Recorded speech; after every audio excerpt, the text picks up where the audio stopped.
नमस्ते. जय श्रीकृष्ण. दंडवत प्रणाम सगळ्यांना. कसे आहात सगळे? मजेत असायलाच पाहिजे. सगळे स्वस्थ राहा, मस्त राहा, आनंदी राहा आणि निरोगी राहा. तर मैत्रिणींनो, मी संकल्पना पुन्हा घेऊन आली आपल्यासाठी एक छानसा व्हिडिओ. सुंदर असा व्हिडिओ आहे. प्लीज शेवटपर्यंत बघाल अशा आशा आहे. आपल्या चॅनलवर चालू आहे भजगोविंदम म्हणजेच चरपट पंजारी स्तोत्र, आणि त्या चरपट पंजारीचे पुढचे 2 श्लोक मी घेऊन आली आहे. तर प्लीज लक्ष देऊन बघा आणि ऐका. आपण पुढचे 2 श्लोक घेणार आहोत, ज्यामध्ये श्रीमद आद्य शंकराचार्यांनी पूर्ण मानवी जीवनाचं वर्णन केलेलं आहे. पूर्ण मानवी जीवन कसं आहे आणि त्यांनी मनुष्याने काय करायला पाहिजे आणि काय नाही करायला पाहिजे, हे आपल्याला श्रीमद आद्य शंकराचार्य याच्यामध्ये समजावून सांगत आहे. आपण मागचे बरेच श्लोक बघितले. जवळजवळ 9 ते 10 श्लोक आपण मागचे बघितलेले आहेत. आज आपण पुढचे 2 श्लोक घेऊया. 9 पर्यंत बघितले, आज पुढचे 2 घेऊया. मागच्या याच्यामध्ये 10वा श्लोक पण आपण घेतलेला आहे. 10वा मागच्या लाईव्हमध्ये. तरीही आज पुन्हा थोडंसं, म्हणजे मागच्या लाईव्हमध्ये आपल्याला वेळ पुरला नव्हता म्हणून त्याचा थोडासा, आणि तो श्लोक शेवटी आला होता आणि त्याच्यामुळे आपण त्याचा अर्थ बघितला नव्हता. पण आज आपण त्याचा व्यवस्थित अर्थही बघणार आहोत आणि पुढचाही एक श्लोक आणि त्याचा अर्थ आपण बघणार आहोत. तर कृपया व्हिडिओ शेवटपर्यंत बघा, तरच आपल्याला सगळं काही समजेल. तर सुरू करूया आपण. 10वा श्लोक. वयसी गते कह काम विकार, शुष्के नीरे कह कासार. वयसी गते कह काम विकार, शुष्के नीरे कह कासार. नष्टे द्रव्ये कह परिवारो, ज्ञाते तत्वे कह संसार. ज्ञाते तत्वे कह संसार. वयसी गते कह काम विकार, शुष्के नीरे कह कासार. नष्टे द्रव्ये कह परिवारो, ज्ञाते तत्वे कह संसार. भज गोविंदम भज गोविंदम भज गोविंदम मूढमते. प्राप्ते सन्निहिते मरणे, नहि नहि रक्षति दुष्कृतकरणे. या श्लोकामध्ये श्रीमद आद्य शंकराचार्य आपल्याला काय सांगतायत ते आपण 1-2 मिनिटामध्ये त्याचा विचार करूया. याच्यामध्ये काय सांगतात? वयसी गते कह काम विकार. त्यात वयाचा विचार केलेला आहे. मग वयाचा विचार काय केला आहे? वयसी गते कह, मग आपलं वय वाढतच जातं की नाही? वय वाढतच जातं आपलं वय तसेच तसं राहतं का? जेव्हा आपलं वय वाढतं तेव्हा आपल्याला असं वाटतं लहानपण चांगलं होतं. जेव्हा आपण आणखी तिसऱ्या याच्यापर्यंत पोहोचतो, तिसऱ्या अवस्थेपर्यंत पोहोचतो, म्हणजे आपल्या मनुष्य जीवनातल्या 3 अवस्था: बालपण, तरुणपण आणि म्हातारपण. बालपणात आपल्याला असं वाटतं मोठ्या माणसांचं चांगलं आहे बाबा, वाटतं ना, यांचं चांगलं आहे बाबा, ड्युटीला जातात, बाहेर फिरून येतात ड्युटीच्या निमित्ताने किंवा आणखी काही. बालपण असतं त्यावेळेस मोठी माणसं चांगली वाटतात आपल्याला. ज्यावेळेस आपण तरुणपणात येतो त्यावेळेस बालपण चांगलं वाटतं, यांचं चांगलं आहे बाबा. बालपण म्हणजे हसण्याचं, खेळण्याचं, बागडण्याचं, कोणी काही बोलत नाही, कोणी काही म्हणत नाही. त्यांना खुशाल बागडता येतं, खुशाल खेळता येतं. आणि तरुणपणात हे काय आपल्या मागे लागतंय, काही पण संसार लागतोय, आणा लागतोय, सॉरी, तरुणपण जे आहे ना ते नको बाबा, बालपणच चांगलं आहे आपल्याला, असं आपल्याला काय वाटतं, तरुणपणात वाटतं. आणि त्याच्यानंतर तिसऱ्या अवस्थेकडं आपण जेव्हा जातो, तिसऱ्या अवस्थेकडं जेव्हा जातो त्यावेळी आपल्याला मग बालपणही चांगलं वाटतं, तरुणपणही चांगलं वाटतं. असं वाटतं बालपण राहिलं असतं तरी चांगलं झालं असतं, तरुणपणात आपण तरुण तरुण म्हणजे वार्धक्याकडं न जाता आपण तरुणच राहिलं असतं तर चांगलं झालं असतं, किती मजा केली असते आपण तरुण असतो तर, असं वाटतं. मग त्याचा काय उपयोग, वार्धक्याकडे गेल्यानंतर आणि वय झाल्यानंतर जो कामाचा विकार आहे, जो कामविकार म्हटलं त्याला शंकराचार्यांनी, जो कामविकार आहे, वृद्धत्व झाल्यानंतर, वय झाल्यानंतर, म्हातारपण आल्यानंतर त्या कामविकाराचा उपयोग काय, असं श्रीमद आद्य शंकराचार्य आपल्याला विचारत आहेत. मग आपण काय म्हणतो, लहानपणी पण बालपणामध्ये सुद्धा देवदेव सहसं कोणी करत नाही, त्याच्यानंतर तरुणपणात करत नाही, आणि तरुणपणात जरी करायला लागलं लोक म्हणतात म्हातारं झालं काय, तरुणपणातच देव देवाला लागला. म्हणजे होतातच ते प्रश्नच उभे राहतात पुढं, तरुणपणात जरी आपण देवदेव केला तर. आणि मग वार्धक्यामध्ये कळत नाही, आपली म्हातारपणामध्ये कळत नाही, आपली देवदेव करण्याची तयारी पाहिजे की नाही, तेव्हा पण आपण करत नाही. मग तेव्हा पण आपण काय करतो, तर मागची चिंता करत बसतो, असं केलं असतं तर बरं झालं असतं, तसं केलं असतं तर बरं झालं असतं, हे की नाही. तर ती मागची चिंता करत बसतो, किंवा म्हातारपणामध्ये मग ते आपल्याला तरुणपणातलं आठवतं, आपण कसं करत होतो, काय करत होतो, कामविकार कसा होता आपला, आपण आपल्या याच्यामध्ये मनामध्ये कसे कसे विकार होते, हे सगळं म्हातारपणात आठवतं. आणि म्हातारपणामध्ये जरी तो कामविकार आठवला तर तो काहीच उपयोगाचा नाही, असा शंकराचार्य आपल्याला स्पष्ट सांगत आहे. वैसी गतेक कामविकार, शुष्के नीरे कह कासार, कोरडा जलाशय काय उपयोगाचा, त्या जलाशयात जर पाणी नाही तर तो काय उपयोगाचा. शुष्के नीरे कह कासार म्हणजे कोरडा जलाशय काहीच उपयोगाचा नाही. ज्या तलावामध्ये, ज्या सरोवरामध्ये, ज्या जलाशयामध्ये पाणीच नाही, त्याचा उपयोग काय आहे, काहीच नाही. त्याला जेव्हा पाऊस पडेल, त्याच्यात पाणी साठेल, त्यावेळेस त्याचा उपयोग होतो, शेतीला होतो, पिण्याला होतो, सगळ्या गोष्टीसाठी आपल्याला त्याचा पाण्याचा उपयोग होतो. मग पाणी म्हणजेच जीवन. मग पाणीच नाही तर मग ते काय उपयोगाचं.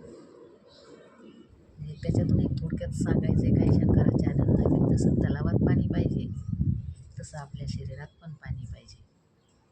पाण्याला जीवन म्हटलेलं आहे की नाही, पाणी आपल्या शरीरात पण पाहिजे. पाणी म्हणजे असं सहसं झालं पाहिजे आपल्याला देवासाठी, तर त्याला म्हणतात अंगात पाणी असते. सहज कोणी पण वयोवृद्ध माणूस म्हणा, किंवा आपले आईवडील म्हणा, सासू सासरे म्हणा, सहज म्हणतात बाबा हिच्या अंगात पाणी नाही.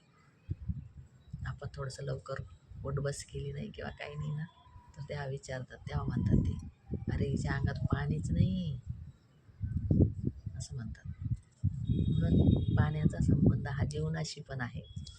म्हणून शुष्के नीरे कह कासार, अंगात पाणी नसलं तरी त्याचा काही उपयोग नाही, आणि तलावात पाणी नसलं तरी त्या तलावाचा काही उपयोग नाही. शुष्के नीरे कह कासार. त्याच्यानंतर काय म्हणतात, नष्टे द्रव्ये कह परिवारो, द्रव्य धन जर नसलं, पैसा नसला तर कुटुंब परिवार हा विचारत नाही. ज्या मनुष्याजवळ धनद्रव्य नाही, संपत्ती नाही, त्याला परिवार विचारत नाही. आपण दुसऱ्या आणि तिसऱ्या श्लोकामध्ये बघितलं आहे अगोदर, जटिलो मंडी लुंचित केशा, हे बघितलं की नाही. मग त्याचं इतकं वय झालेलं असतं तरी पण त्याची आशा सुटत नाही. वय जरी झालं तरी माणसाची आशा सुटत नाही, पण त्याला परिवार विचारत नाही, त्याला एका कोपऱ्यातच बसावं लागतं.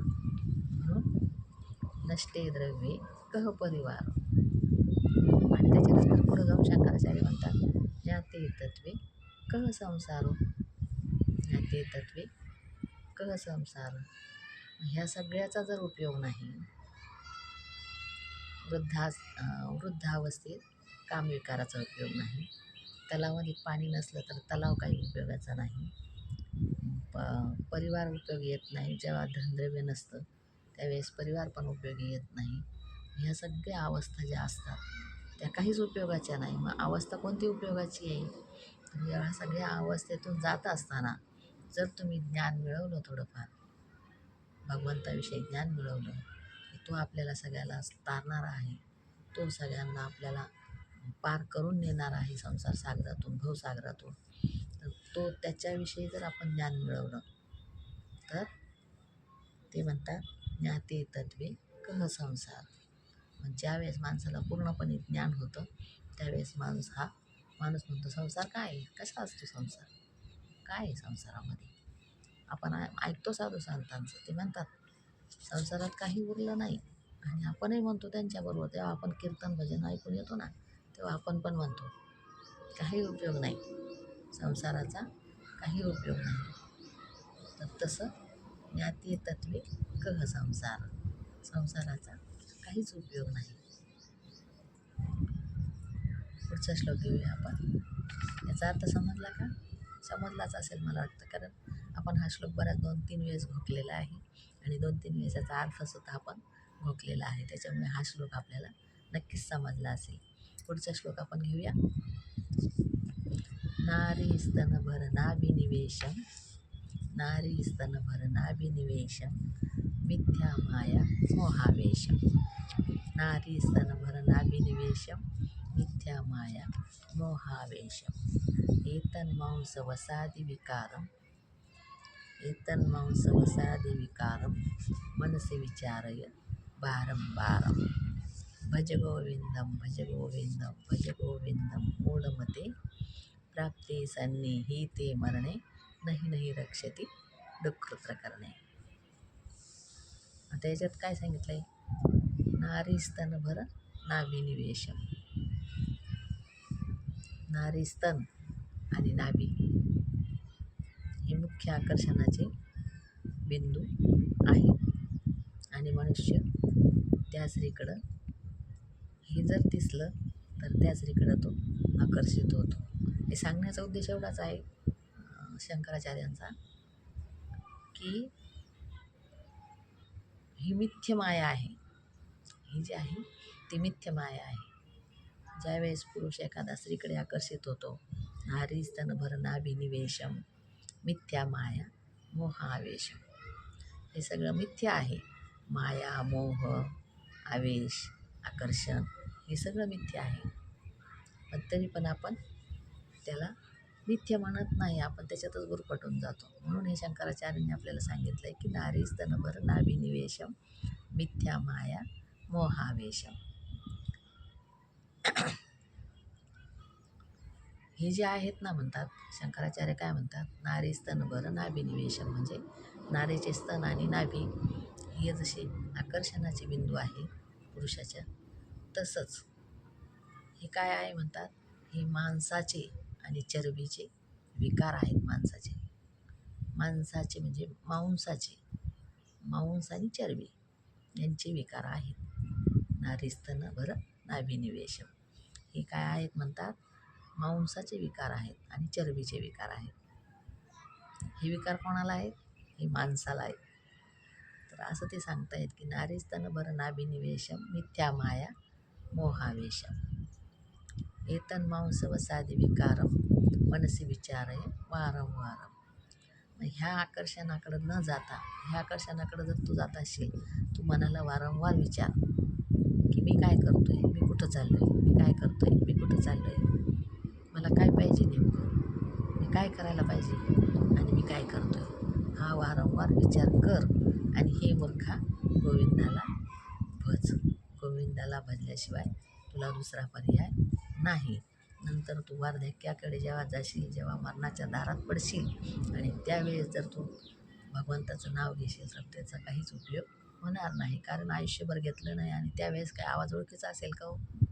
त्यावेळेस आपला आवाज देवाच्या ओळखीचा नसेल. त्याच्यामुळे त्यावेळी घेतल्यानंतर त्याचा काहीच उपयोग नाही. जेव्हा मरण जवळ येतं तेव्हा जर भोकत राहिला तर राम राम जर भोकत राहिला तर मरामराच होतं आहे की नाही. तर असं त्याच्यातून त्यांना श्रीमद आद्य शंकराचार्यांना सांगायचं आहे. आपण हे दोन्ही श्लोक पुन्हा एकदा घेऊया. आणि त्याची चाल पण समजून घेऊया, म्हणजे चालीवर आपल्याला म्हणता येईल सगळ्यांना. वयसी गते कह काम विकार, शुष्के नीरे कह कासार, नष्टे द्रव्ये कह परिवारो, वयस्ज्ञाते तत्त्वे कह संसार. भज गोविन्दं भज गोविन्दं भज गोविन्दं मूढमते, प्राप्ते सन्निहिते मरणे, नहि नहि रक्षति पुत्रकरणे. पुढचा श्लोक घेऊया आपण. नारीस्तनभरनाभिनिवेशं मिथ्यामाया मोहावेशम्, एतन्मासवसादिविकारय, मनसि विचारय वारंवारं. भज गोविन्दं भज गोविन्दं भज गोविन्दं मूढमते, प्राप्ते सन्निहिते मरणे, नहि नहि रक्षति पुत्रकरणे. अशा प्रकारे आपण शंकराचार्यांच्या भजगोविंदमचे किंवा जर्मन पंचरिकाचे 10-11 आपण श्लोक घेतलेले आहेत, पूर्ण केलेले आहेत. व्हिडिओ कसा वाटला प्लीज बघा. इथपर्यंत व्हिडिओ बघितल्याबद्दल धन्यवाद सर्वांचे. आणि व्हिडिओ आवडल्यास लाईक जरूर करा, शेअर करा, कमेंट करा आणि सबस्क्राईब तर कराच करा. सबस्क्राईब करायला विसरू नका. मला माहिती आहे व्हिडिओ बघितल्यावर तुम्ही नक्की सबस्क्राईब करणार आहात, तर त्याबद्दल धन्यवाद. जय श्रीकृष्ण. बाकीचं बघूया पुढच्या व्हिडिओ. जय श्रीकृष्ण.